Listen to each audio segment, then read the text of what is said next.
Hi, this is a review of the BMW F850 GS. First, a forward. I have been riding adventure motorcycles for a long time, but this time I tested all the leaders in the class of medium-sized adventure bikes over several days on a route that included a city, a highway, and a good piece of off-road terrain. It was a type of off-road you could ride with a stock tire run and take a passenger with you, but it still had gravel sections, deep roots, and a bunch of pits and bumps. With all those little rough spots, you can feel how the suspension functions for adventure motorcycles. I have already tested all the main competitors, so first I'm going to release videos for each model. Then there will be a big comparison of literally all motorcycles in the class. So I'll start with the BMW 850 GS. Firstly, this is the most standard motorcycle in the class, the one to which every other motorcycle is compared. And even in the video about the Africa Twin, most of the talk was about the average GS. Secondly, this is the one I rode the most. I rode a test bike once and also rode another on a short trip with a passenger. There were different types of highways, serpentines, narrow streets, and even pretty basic off-road stuff. The motorcycle had a mileage of 2,500 kilometers for the trip, as in it had just passed the running-in and maintenance, and, in theory, everything should have been working as the engineers intended. The motorcycle concept is quite simple. You just need to realize that it was created for people with medium or low scales, with their maximum comfort in mind. I'd recommend it for beginners and for people who have never had an adventure motorcycle. Everything about this motorcycle screams perfect for a grandfather who enjoys traveling with grandma riding on the back. So this bike is likely to disappoint those looking for sharp handling, dynamics, and mud riding. Virtually everyone tends to like the motorcycle's outward appearance, unlike the hardcore and cheap adventure bikes, and the magic of the BMW nameplate works for people who are not very knowledgeable about motorcycles. The 750 GS and 850 GS have the same motors. There is no point in discussing the 750 GS. BMW was too lazy to make a separate engine for the younger model. They just squeezed the engine to fit the motorcycle into the European A2 category, meaning it can be used by beginners over 18. It's stuffed with cheap components, so they can attach a price tag that matches the Japanese models. On good asphalt, you may not even feel much difference and end up tempted. But on any other type of ground, you will definitely notice something. You can even see this from a banal comparison of the suspension travel numbers. However, on the 750, there are steel alloy wheels instead of spokes, and the fork isn't even inverted. Well, and the tubes are 41 mm in diameter, like the cheap Chinese models. The 750 GS makes sense either for the sake of economy or if the rider is on the shorter side. The 850 has tubeless spoked rims and long travel suspension with decent ground clearance. That's pretty cool. Usually bikes like the 750 GS are suitable for shorter people, and the 815 mm saddle height can be tempting. But it's better to buy an 850 GS with a low saddle if you need off-road capabilities.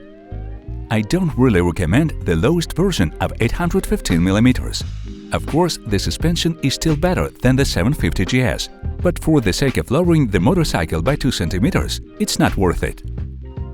What I like about BMWs is that they have a wide range of seat heights on most of their bikes. Specifically, in the 850 GS, there is a fantastic range of seats, from 815 to 890 mm, and you can really customize your butt off, or use the motorcycle between several riders in the family. No one in the class otherwise gives that choice. Plus, with BMW, you can buy different types of native foot pegs, pedals, and switches. It even has a high handlebar for riding with a standing position, which other manufacturers usually don't offer. I was able to ride motorcycles with 2 different saddles, standard and low. Do note that saddle height is a little deceiving. The saddle itself is quite wide, and the footrest is not very conveniently located when standing on asphalt. When you lower your leg, you have to push it strongly to the side. Just keep that in mind and don't be misled by a comparison that purely uses numbers. The standard saddle is very comfortable, and you can ride all day without fatigue. The understated one is also plump and comfortable for the passenger, but rather tolerant for the rider. In any case, it's better than many competitors in this regard, but not ideal either. In fact, the bike only has one version, Adventure. The usual version has a 15-liter tank. In my case specifically, in the pensioner riding mode, the tank lasted for about 350 kilometers. This is with the quiet ride mode, mainly up to 90 kilometers per hour, without panniers.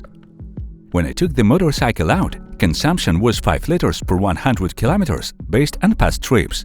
This was a normal motorcycle, not a test ride one.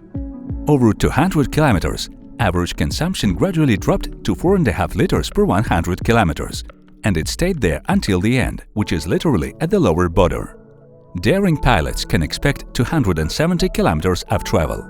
It'll be 330 kilometers for an adventurer, which is aimed at places where roads are bad and refueling is rare, about nothing. If, of course, the motorcycle is produced in only one version, yes, not fatal, you can hang up with tanks, although this is terribly inconvenient, dangerous, and at some borders you're bound to have problems. Anyway, here is the Adventure version. But taking a motorcycle on asphalt roads with the ground clearance of 249 mm is some kind of perversion. For sure, there are countries where you could end up imprisoned for this. The Adventure version is the leader in the mid-range class in terms of range and can ride about 500 kilometers. It's not obvious, but in the city, a large tank is also a plus. Just calculate how much time you will save over the summer if you refuel twice as often during your daily commute, especially if your favorite gas station is a bit out of the way. Many don't yet understand that the weight of the curb is highly dependent on the size of the tank. According to measurement standards, at least 90% of the volume must be filled in there. So the difference in weight between the Adventure and the base version is essentially the weight of the extra gasoline and crash bars. Nobody is forcing you to fill the tank up, and you'll hang the crash bars on the motorcycle yourself because it's not protected from falls in any way. A little educational lesson for those only intending to travel far distances. There is a range nuance that means you can start looking for a gas station 50 kilometers before the fuel runs out in a city or on highways, and in a familiar city you can even ride on steam, knowing exactly how much will be enough before refueling is necessary. However, outside the major roads, you can be sure that you'll find a gas station within 50 kilometers. Firstly, the roads can be blocked, which happened to me in Italy in the fall, where trees were knocked over by a hurricane, or the navigator took me to a place where travel was prohibited. In Spain, I experienced this a lot. Secondly, on Sunday in Europe, small gas station may not be open. It was in the fall in France, or the payment terminal may have stopped working, in Norway. Thirdly, the world is full of places where, even on the main highways, the distance between gas stations can be 150 kilometers, and no one will warn you at the gas station you've just left. This was in the summer in Russia and throughout Asia. Fourth, even if I saw a gas station on the map, it could end up being a type of gas station where there is literally just LPG or an abandoned gas station. This happens almost in any country. Fifth, the fuel gauge, and moreover the range is a relative value and can lie.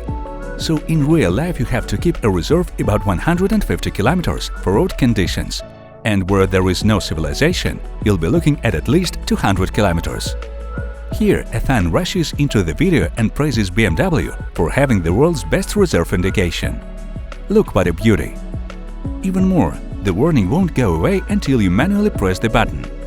A warning also appears after you restart the motorcycle after switching off. For example, after you've had a coffee, but you forgot to refuel.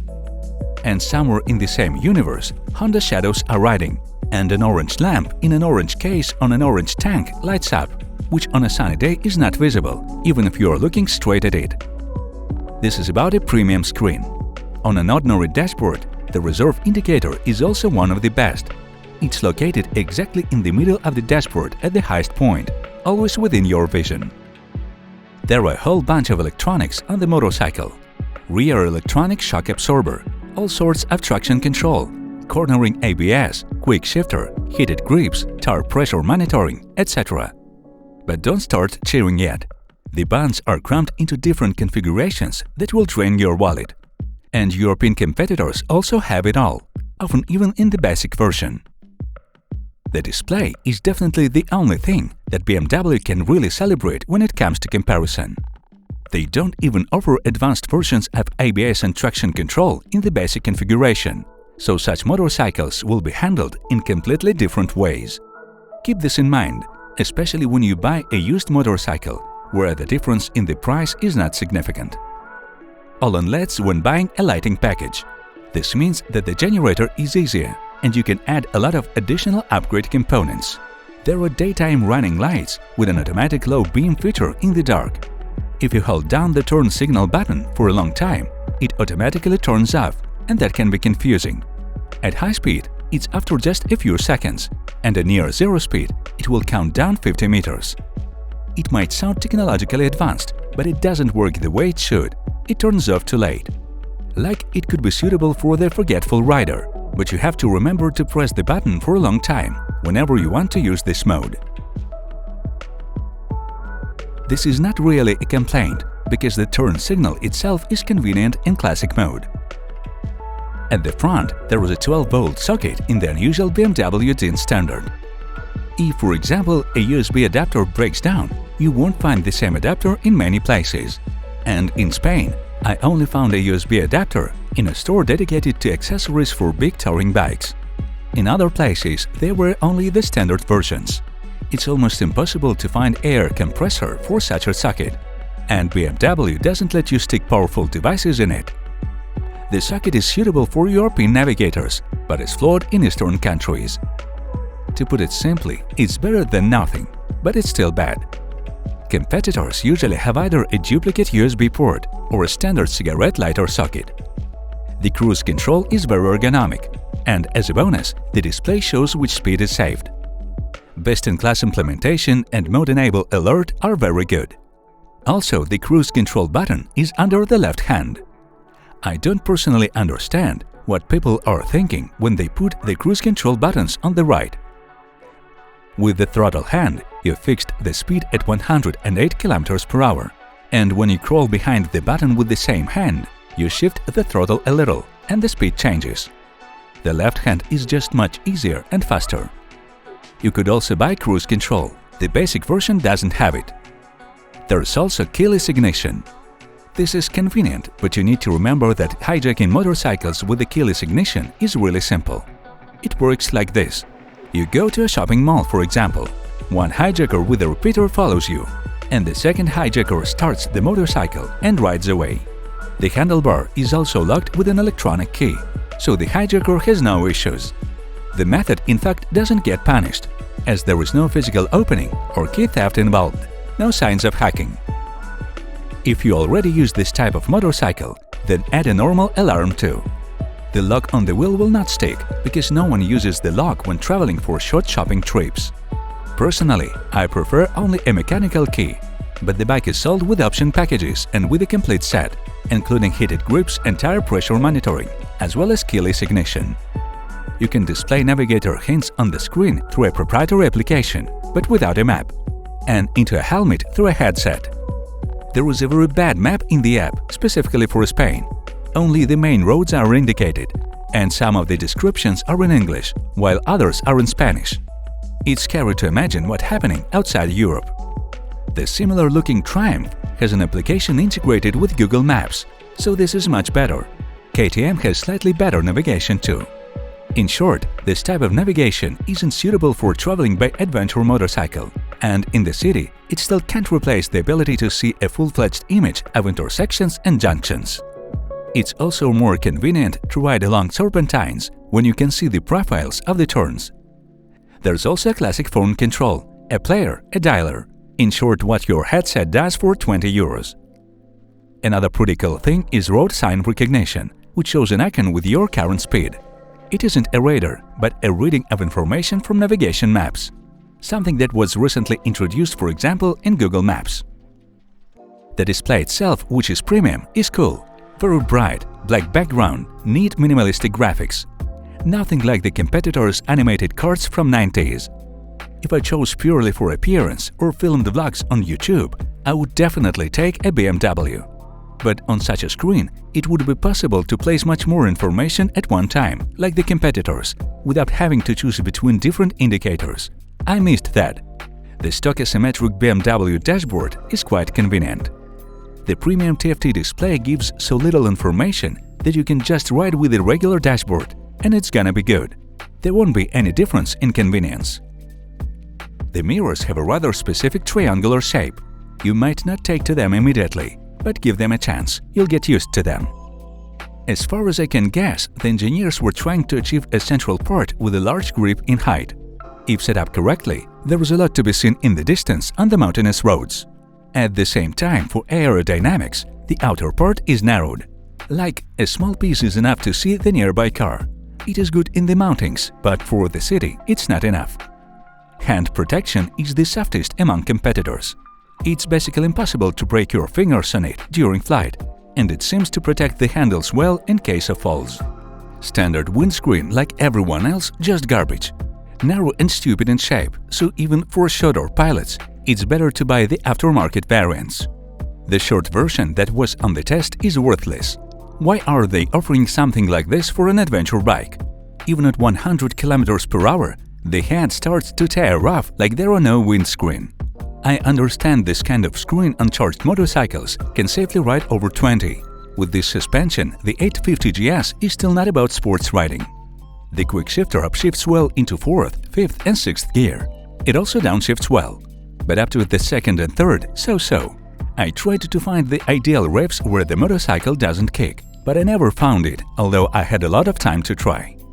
One could refer to the type of gearbox, but if you switch by squeezing the clutch, the gearbox works perfectly, very softly, without hard clinking.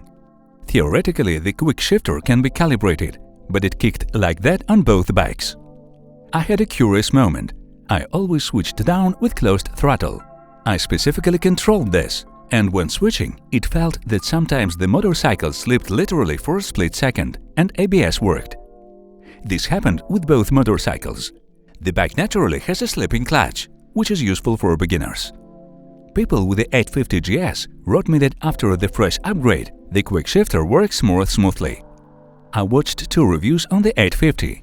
In one they say that it pulls well from the low RPM range. In the other, that it doesn't pull and explodes at 4000 RPM. I'm telling you, the engine is wadded, but for any speed, including on the highway, by its nature, it resembles cruisers, which are also for retirees, only with the complete absence of vibrations. It has a straight stick on a chart, but it's how I'd put it. The lower classes can't, the upper classes don't want to. But high torque, you can go 70 km/h uphill in the 6th gear. I love a quiet ride, but so that the motorcycle can ride on the highway at almost idle speed. BMW is just that. It doesn't smell of explosive dynamics and sharp peaks at all, and at the low RPM there is really no enough traction, but I like it. It doesn't encourage active riding, but if you need to ride 160 on the highway without vibration, it rides comfortably, which is rare for motorcycles less than 1000 cc. Acceleration, of course, somewhere from 1040 km/h is like a tortoise. I couldn't catch up with the scooter. It's not bad to go out alone without panniers. Still, it's very sluggish with the passenger, and it's worth thinking about 10 times before overtaking. I found information somewhere that the engine burns feet. I traveled on it, including at low speeds off-road, where the greatest heating usually flares up. The air temperature during the day rose to +39 degrees and did not drop below +35 until the evening. The engine won't burn your feet, don't worry about it. There were several riding modes: Road, Dynamic, Rain, Enduro, and the more optional Dynamic Pro and Enduro Pro. Pro modes were hidden behind a complex switching scheme with the purchase of a dongle. There is no hint of these modes in the menu, which for me seems right. The modes adjust the throttle response, ABS setting, anti-wheelie system, traction control, and crucially rear electronic shock absorber operating mode, if you purchase this option. As the engine is very smooth, the difference between dynamic and road modes is minimal. After that, I only rode in dynamic mode. Although I actually hate all those sport modes, here the dynamic mode is like other bikes in rain mode.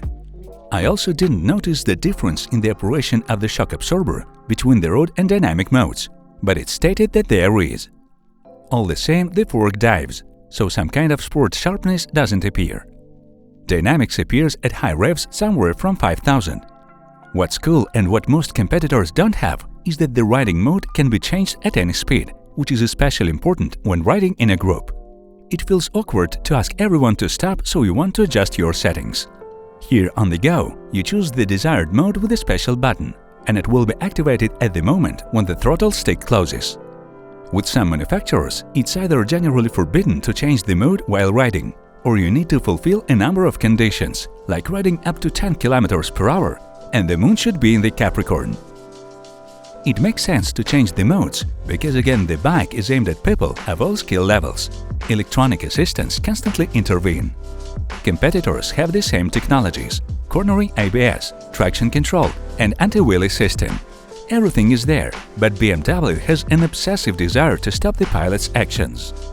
When nothing happens, the difference in the behavior of the assistants on the road in modes, for example dynamic and enduro, is noticeable.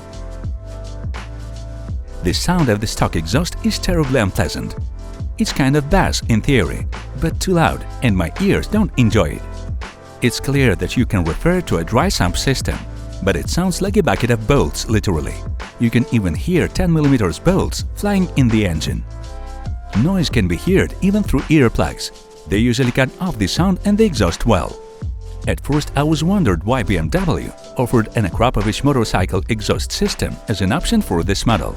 The second bike had it. It sounds average, but 500 times better than the stock. The bolts are still present, but there is no annoying noise. With this exhaust, you can already go a long distance. Besides, the Akrapovic weighs less.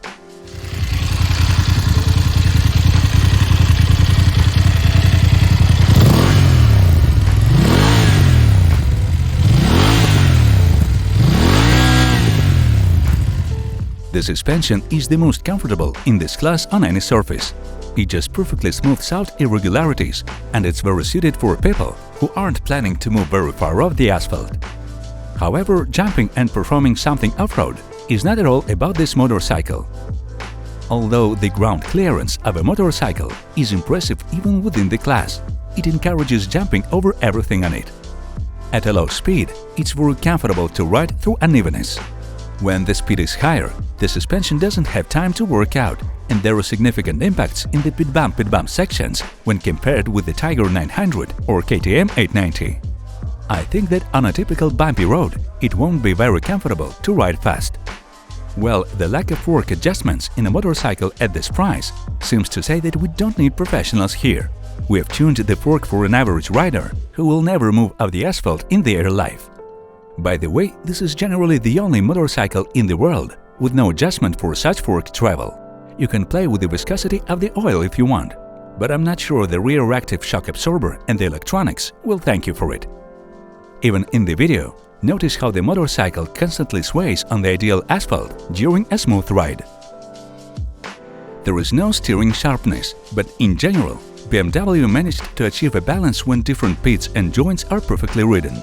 At the same time, the motorcycle shifted on the serpentine well and clearly. Purely for comfort on bad roads at low speed, this is the best suspension in the class. I repeat, I would prefer it to myself.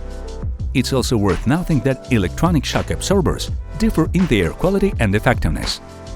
BMW has a semi-active shock absorber as an option, not just a choice of a static setting from 3 options, but with dynamic adjustments while riding, depending on the selected riding mode, the number of riders, and the analysis of the wheel's vertical movement. This is the very top option, and BMW was the first to introduce non-dynamic electronic suspension in a motorcycle a long time ago. Dynamic ESA is the 3rd generation. In the passenger seat, everything is also stunning, and you can, for example, fly on speed bumps. The suspension will swallow irregularities, and the passenger stays comfortable. For frequent rides with a passenger, this is the most optimal motorcycle in the class. It's also comfortable for a passenger on the Tiger, but there are significant disadvantages, specifically in terms of passenger position, which I will tell you about in the Tiger video. The handlebar is well located. You don't need to reach for anything, and that's cool. If you wish, you can buy a branded higher handlebar or buy any spacers from AliExpress. The bike is comfortable for standing position. Yes, for my height of 188 centimeters, the standard handlebar is a little lacking, but even in standard mode you can ride normally and won't have to worry. Knees are pressed against the tank perfectly, and the shape means that it will be good with any height. The knees don't bang any corners. But this is about the basic version. There may be other feelings on the adventure version. Better only in hardcore competitors where the tank is narrowed. And now to the main disadvantage. The bike is heavy. In terms of numbers, everything is not so bad. The basic version is 229 kilograms, which is only 15 kilograms more than the KTM 790 and about 8 kilograms more than the Tiger 900 Rally. But I didn't expect such a dramatic difference in sensations. I rode the small version, and you will even notice it's very heavy in statics and at near zero speed. Even just rolling the bike with your hands or trying to turn it out on uneven terrain verges on being noticeable. When dirt sticks to the wheels, it'll be bad. Not to mention, I was riding to my standard off-road training ground after the trip, and I felt the motorcycle significantly. And this was one of the most recent tests when I could ride along the route with my eyes closed, but it still felt a little heavier relative to competitors. But it's still a mid-size bike, no comparison in weight to the Africa or 1200s when riding in dirt. Yes, the bike behaves pretty well on flat terrain, but this is largely due to the cheek electronics and not to the motorcycle itself. The second significant drawback for me personally is the soft brakes. Interestingly, these are Brembo, which in my personal experience have always been associated with a sharp grip. The brakes themselves, of course, are enough, especially for 1 or 2 large discs in the front, large in the back, but they are tuned for a smooth operation so that, for a beginner who may clutch the handle out of fright, the wheel doesn't get blocked. For a soft terrain, the brakes are good for slowing down a bit, but on the sidewalk with active riding, there is not enough sharpness. For beginners, this is probably optimal. Moving on the results. Actually, I like the bike, but with some big reservations. If I'd been picking from used motorcycles and saw the 850 GS Adventure with all the trimmings and in perfect condition at a great price, I would have taken it and would be happy about it. I wouldn't buy a new one only because with a normal package it would end up being much more expensive than competitors. I'm not talking about the Japanese, as those can be almost 2 times cheaper. And buying a BMW in a basis variation that doesn't have the main advantages of the same electronic shock absorber and advanced electronic assistance is a dubious joy. On the other hand, getting a second-hand is also a lottery, because in terms of reliability, medium-sized BMWs have earned a bad reputation in comparison with the Japanese. Of course, this motorcycle all in all is better than the old 800 GS, but it still is a controversial option. On tough off-road conditions, the 850 GS falls far short of the class leaders. This is due to weight, the center of gravity, suspension settings, and on asphalt is certainly the most comfortable, but there is a 1250 GS which, in the basic version, is comparable in weight. It also already has a normal cruising range, consumption is quite a bit higher, and on the highway it can be totally the same. Yes, the Big Brother's suspensions are more for asphalt, but the 1250 GS, by and large, will go wherever you intend to go on the 850 GS. But the level of comfort is something different. I mean protection from the wind and how it stands on the road. For many riders, the 850 GS will be more convenient due to the comfort of ergonomics and vibrations. On the other hand, the 1250 GS costs 1.5 times more than the 850 GS, which is also a critical thing to think about. But for the price of the new 850 GS, you can buy the previous 1200 GS. BMW also has a cool plus for travelers. In Europe, not only are spare parts and service on every corner, but accessories for the GS can be found at literally any gas station, especially in Germany and neighboring countries. For sure, the bike is good for people who are shorter and is the best for riders with a passenger. Not just the best, but with a completely obscene lead over competitors in terms of comfort. But again, when traveling with a passenger through the mud, no one's going to climb into the mud anyway. When we find ourselves stuck, the 1250 GS is better. The weight of a passenger and clogged panniers with a hairdryer and shoes no longer plays a role. Although for people who are shorter and those who like a quiet ride, I would advise you to look at a wider range of touring motorcycles. let me remind you that a big comparison of class motorcycles will be coming later, so please subscribe and stay tuned.